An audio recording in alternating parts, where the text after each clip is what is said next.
Hey everyone, and welcome to Hidden Jams, the backstage pass to your favorite music. I'm Amanda, and today I'm joined by my sister and occasional Hidden Jams contributor, Rachel. Hey. Hey. So today we're going to do something a little bit different from my previous videos. We're going to have a controversial conversation. So I remember back in 2012 when Green Day released their trilogy, Uno, Dos, and Tre. And I remember at the time that although I loved it, and Rachel liked it too, a lot of fans kind of hated it. And even to this day, 8 years later, it continues to get a lot of hate. So in this video, we're going to examine why people hate it, whether that hate might be deserved, it's not, and why Rachel and I actually like the trilogy and think it deserves more love than it gets. Yeah, you're right. The trilogy gets a lot of hate. So what gives? I was a wee one, 19, when the trilogy came out, so I barely remember. Tell us about it.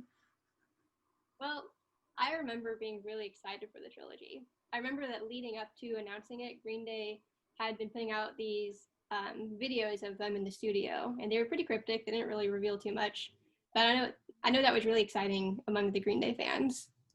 And I remember the day that the trilogy was announced. I was actually, by the way, just so you know, I was the one that broke the news onto Green Day community, the fan. Hey.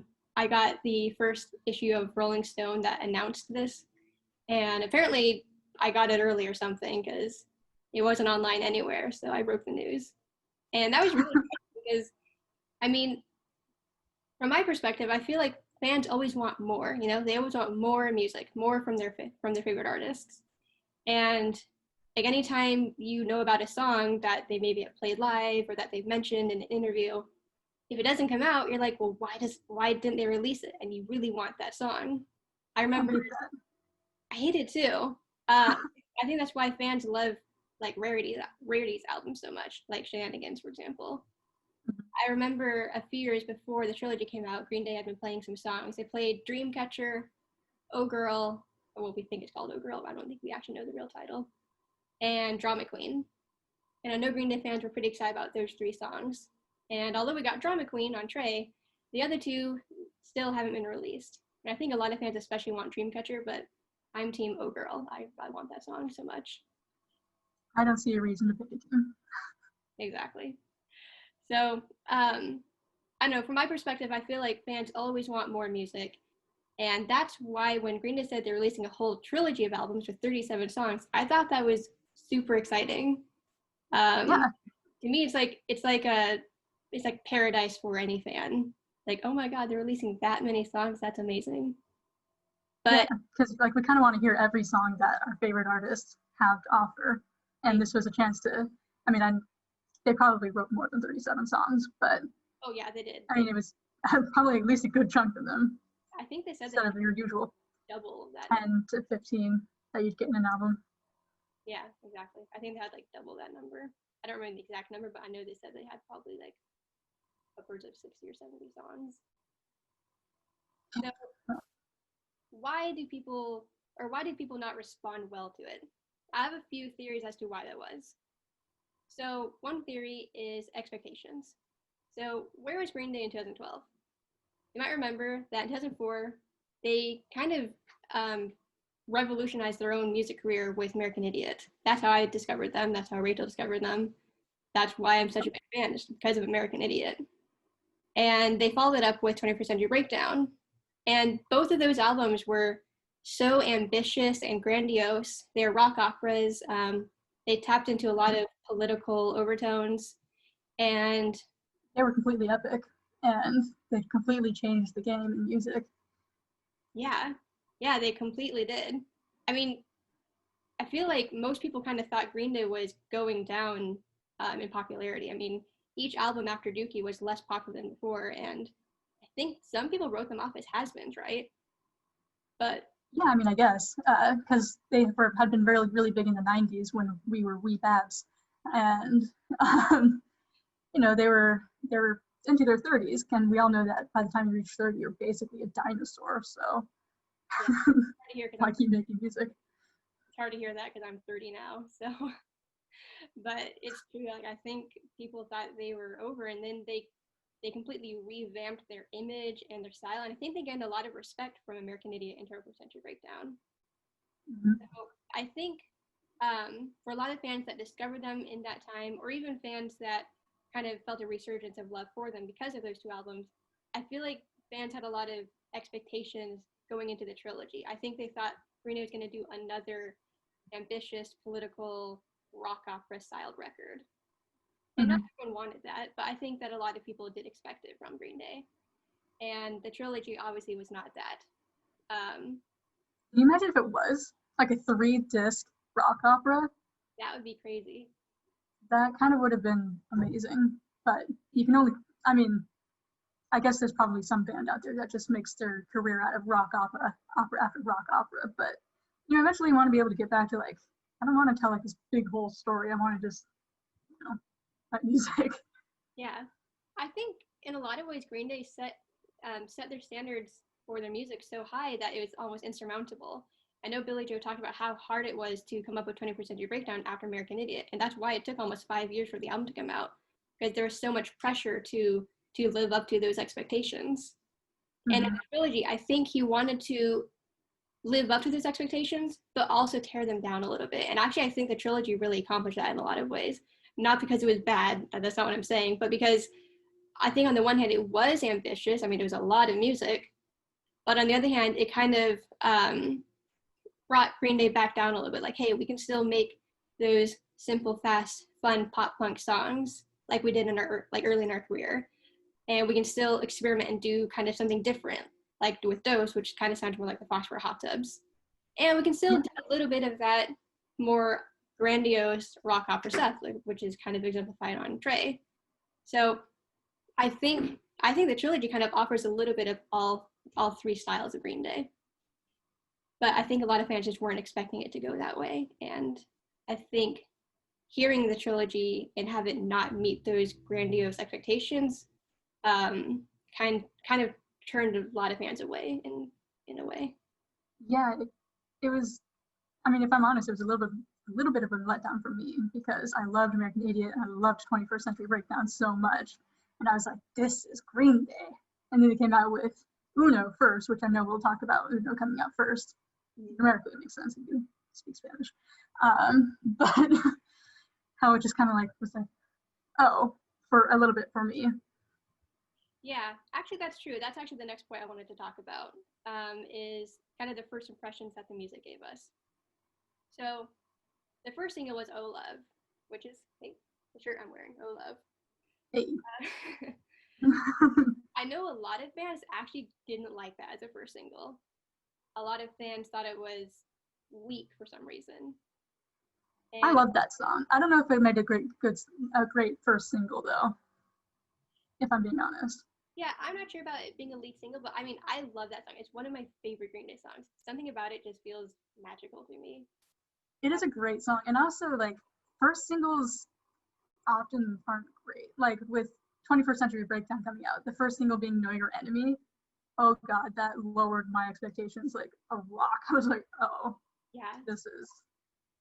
And No, then it ended up. I'm not sure if 21st Century Breakdown is my favorite or second favorite Green Day album, but being right up there. yeah. No, it was the same for me. I was so excited for 21st Century Breakdown. And then Know Your Enemy, I was just like, oh, that was going to sound like? That's not very good. And like, I like Know Your Enemy, but I don't think it should have been the I lead. mean, I like it now. I hated it originally, but now that hearing it in the context and everything, it makes a lot more sense. But as a lead single, I was like, eh. Yeah. I mean, I think it's the weakest song on 21st Century Breakdown, right? Might be. It's one of the See weak. the Light, I don't love.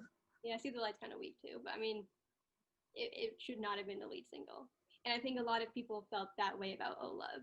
I love Oh Love, but a lot of fans, I think, it kind of was the first, I don't know, the first indication that it wasn't going to be what they wanted it to be.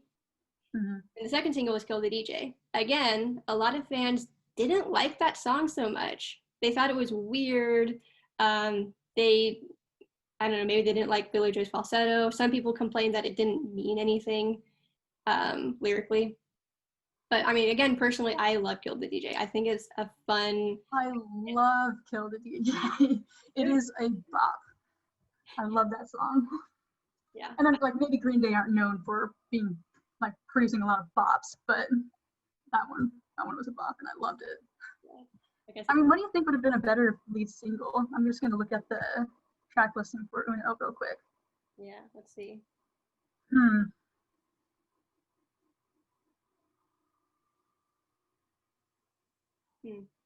From my perspective, I think Oh Love and Kill the DJ are two of the strongest songs on the album. Yeah. Well, yeah, no, I agree. Kill the DJ, I think, could have been a lead single. I'm just trying to think of which one would have been like, this is a great album. It's different, but it's not so different that you're scared to even listen to it. A lot of fans like Stay the Night. It's a good song. Yeah, that could be a good lead single. Yeah. I'm kind of leaning towards Troublemaker for some reason. Interesting. See, Troublemaker is one of those controversial songs that people either love or hate. I love it. I love it too. But I think a lot of people think he sounds kind of annoying when he says, "Hey," you know. It's funny. It is funny. I think it's hilarious. People need to have a better sense of humor. They do. Green Day's always had a great sense of humor. Yeah. Yeah. So I mean, I think those two songs kind of killed the hype for a lot of fans. And then interestingly, I think Let Yourself Go kind of brought it up again because I feel like a lot of fans just love Let Yourself Go. It has like all this energy and like it is punchy. That is a great word for it. Personally, I wasn't as big of a fan of it, and I think I kind of started to dislike that song just because fans loved it so much after hating those first two singles so much. But yeah, I mean, after all these years, I do love Let Yourself Go. I mean, it's a fun song.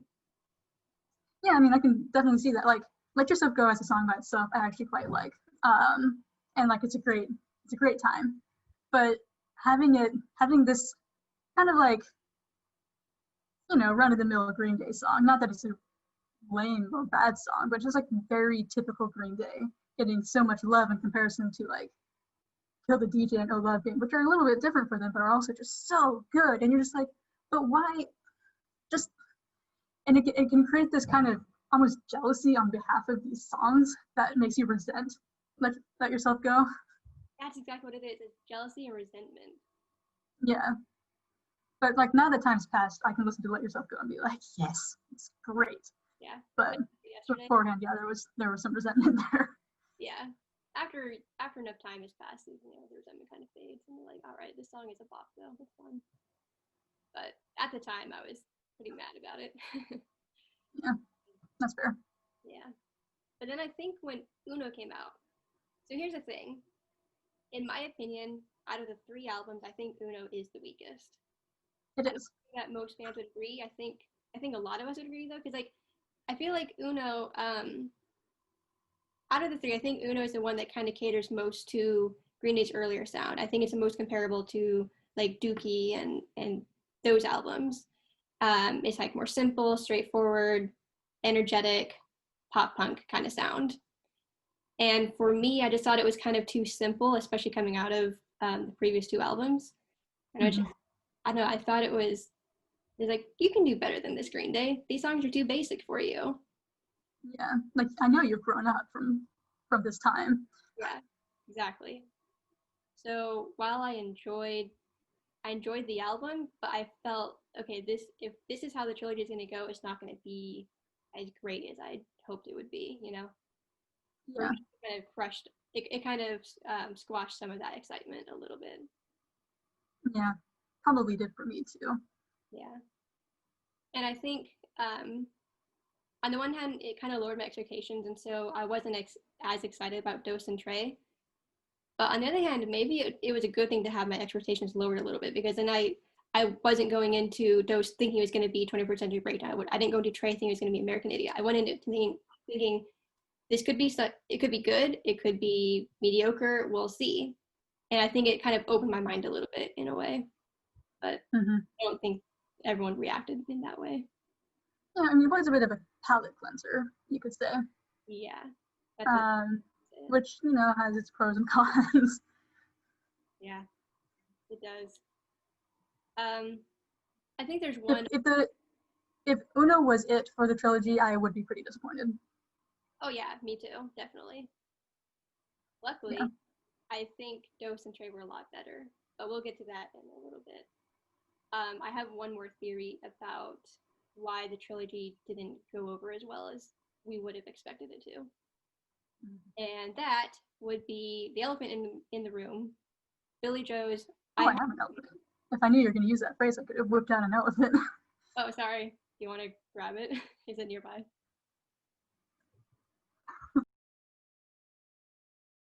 So yeah, I think there's one more reason why the trilogy didn't go over as well as we would have hoped it would, and it's the elephant in the room. Yep, that's right, the elephant in the room.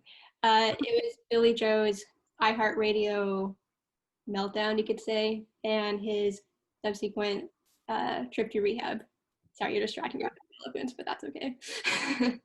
Elephants. Yeah. So remember, when the trilogy was first rolling out, I think Green Day was all over the place with their marketing. I mean, they had multiple singles. They had 3 official singles first. They had "Oh Love," "Kill the DJ," and "Let Yourself Go." They also put out a live performance video of "Nuclear Family" early mid-September, and then they put out "Stay the Night" on the day that Uno came out. A little bit after that, "Troublemaker" as well. So they had a lot of videos. They had those studio videos that I mentioned earlier in this video. They had tons of interviews, tons of performances, like on the VMAs and iHeartRadio. Billy Joe was on The Voice, being a mentor for Christina Aguilera's theme. They had a partnership with Angry Birds. Later on, Angry Birds. Yeah. Forgot about them. I actually started playing Angry Birds a little bit after this, like a year after, for like a few months, and then I stopped playing it again. They also this partnership with CSI New York. They had an episode that featured several Green Day songs from the trilogy. So like Green Day was everywhere. They're kind of inescapable at this time. And I feel like the marketing was like just so so over the top up until Billy Joe's meltdown at iHeartRadio festival. I feel like with that, everything just came to a screeching halt, you know?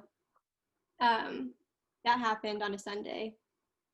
Or was it a Saturday? Saturday or Sunday. And then by Monday, it was announced that Billy Joe was going to rehab to recover from alcoholism and addiction to prescription pills. And then the next day, Tuesday, Uno came out. Ooh. And so, I mean, I think, yeah. Funny lead up to that. I mean, it's not funny, but you know. Yeah. Funny, like in an ironic, sad kind of way. It's weird because I think on the one hand, the marketing essentially stopped. Dose and Trey didn't really get the kind of singles that Uno had, and they didn't get the music videos that Uno had. And Green Day wasn't doing interviews all over the place or at all. I don't think even Mike and Trey were really stepping out to do interviews while Billy was in rehab. They weren't doing live performances, obviously. Like I feel like the marketing just kind of came to a halt right on the eve of Uno coming out. And another thing is I think there's an emotional toll that goes with it. So at least I can only speak for myself and maybe for you a little bit too, Rachel, since you are my sister. But when I found out that Billy Joe was suffering from alcoholism and addiction, and needing to go to rehab, it made me feel sad. Honestly, it kind of it felt like someone who I thought was untouchable became more like a real person with flaws and things that can impact them and put them in danger and make, I don't know, just negatively impact their lives. And yeah, it's one thing to hear about alcoholism and drug use and music, and then being like, oh, my idol is like having a weird mental breakdown on live television and going to rehab. Yeah. But you know, I mean, I guess it really shouldn't have come as much of a surprise, but yeah, I mean, we all knew that he drank and did drugs and stuff. I think he kind of stopped a lot of the drugs when he was younger. But anyway, I mean, we all knew that was a side to not only Billy, but also Mike and Trey as well. I mean, Rain Day is the band name, so. I mean, need we say more? It just made me sad knowing that Billie Joe was going through that, and it kind of put me in a darker or sadder mood when Uno came out. Mm-hmm. I think I was able to enjoy it quite as much as I would Yeah. have, but I don't know. I think this kind of was like a dark cloud that kind of went over the entire trilogy, unfortunately. Yeah, it sucks, but it happens. So yeah, I think those are kind of the main reasons why the trilogy. Hold up, my light just went off. Come back, yo. Okay, well, whatever. It's gone. I don't understand it. Again. Yeah, it does. It just turns off after so many minutes, and it won't turn on again. I don't know why. Anyway, what was I saying? Anyway, so I think that these are three reasons why maybe the trilogy was kind of doomed in a certain way. Things that weren't necessarily in Green Day's control, or maybe they just weren't thinking of expectations in that way, or how people would react in that way. But I think that did kind of impact the way people reacted to the trilogy. But I mean, I think there are other issues too. I think a lot of people talk about the track list being too long. I mean, it is 37 songs. They talk about there being too many filler songs. They talk about some songs being too weird. Like a lot of people hate Nightlife. We'll talk about that soon, but they do hate it. They talk about just the quality not being there, and I mean these are all subjective things, and we can talk about that a little bit if you want. Well, yeah, I mean, might as well. All right, so let's see. I think I talked about the unreleased songs thing a little bit before, but I'm going to go into a little bit more now. So I feel like, at least for me, I pay a lot of attention to what my favorite artists say in interviews, what songs they might debut live, maybe songs I see on like a whiteboard when they're in the studio and they share a picture, stuff like that. I love to keep track of all the songs that I might get to hear at some point. I coined the term music sleuth for you for a reason. You did. You're just like out here like Nancy Drew with her magnifying glass. It's true. Look at that scribbling on the whiteboard in the background of this video. Yeah, zoom in, see if I can like make the image clearer so I can make out the words. Yeah. Yeah, I love to do that stuff. I'm not even that technologically capable. I just do it, but I just search through the interviews. I look at places like ASCAP and BMI to like see what songs have been registered. I love to know what songs I might get to hear, and I feel like it makes me excited getting like it makes me like develop ideas like, oh, this song title sounds like this, or like they played part of like a snippet of this. I wonder how it's going to sound like as a whole song. Like I remember Kill the DJ actually was one of the first bits of music that we heard in Green Day's was it their studio videos or was it their trailer? They had a trailer. I think it was their trailer. I think it was their trailer too. And like it was just like that guitar sound, and people were like, "Oh my god, this sounds amazing!" So I still don't understand why they don't like The it. guitar in Kill the DJ is, mwah. It is. I love it. It sounds so different for them. So yeah, so like a lot of times, like we know of songs and they end up not making it onto the album. So some good examples of that are Hashinka and Good Riddance on Your Life. They actually could have been on Dookie. And for some reason, Billie Joe and Mike and Trey decided that they didn't want to put them on Dookie, whether they felt like they weren't ready to release it yet, or whether they felt the song wasn't ready, or like hadn't been developed as fully as it could have. And they both ended up on Nimrod. And in the case of Good Riddance on Your Life, even though it didn't make the cut for Dookie, let alone Insomniac, it ended up not only being a good album track, but like a huge hit single for Green Day. I mean, still on the radio, like almost every day. And it's still played at high school graduations for some reason. Including my high school graduation. Actually, someone like a couple years older than me in my high school, he actually like played the song at graduation, like with his acoustic guitar. So that song is inescapable and it's everywhere and people love it. So that's just an example of a song that can go and release and then end up being a great thing. I recently had a video on my channel about Sarah Bareilles and her song Little Voice, which gave the title to her major label debut album. but the song wasn't released until this year, 2020. Yeah. In other cases, like a song can end up not making onto an album and then be a big hit with a different artist. This is kind of more popular, more prevalent in the pop music world, but like my last video, which is about Breakaway, Avril Lavigne wrote it for her first album, didn't make the cut, Kelly Clarkson got it, and boom, it was a big hit. Mm-hmm. So just because a song doesn't get released doesn't mean it's a bad song by any means. It could be a great song. Yeah.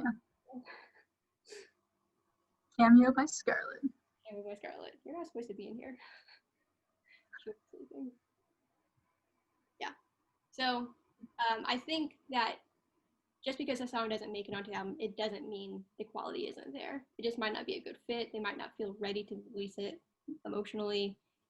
There's all kinds of factors that go into it. Mm-hmm. And like in the case of Green Day, like they've had so many songs that people want to hear. Like the song called Wonderful, which could have gone on 21st Century Breakdown and we still haven't heard it. And the songs I just mentioned before, like Dreamcatcher and Oh Girl. And he had the song called like Olivia. I haven't thought about that in a while, but Olivia as well. So that's why, like, I think like when an artist released so many songs, it's like, this is amazing. They're releasing all these songs that we otherwise would have just been wondering about and wishing we could have heard. Well, now they kind of eliminated that and they just gave it all to us. And then I feel like the fans were just like so ungrateful about it, or like I don't know, or like just too their expectations weren't fair. Maybe I don't know. I'm not sure what it is. So I think maybe one of the reasons that certain songs aren't released on albums is because they don't fit like within the rest of the songs. So I think that Green Day maybe could have, I'm not sure if they would have streamlined it or just rearranged the songs. They might have tightened it into a double album or something just to make it feel a little bit more cohesive, or like not like a concept album, but like having like a thread that ties it through. But like obviously I still would have wanted the rest of the song, so maybe they could have been thrown together on like a shenanigans type situation.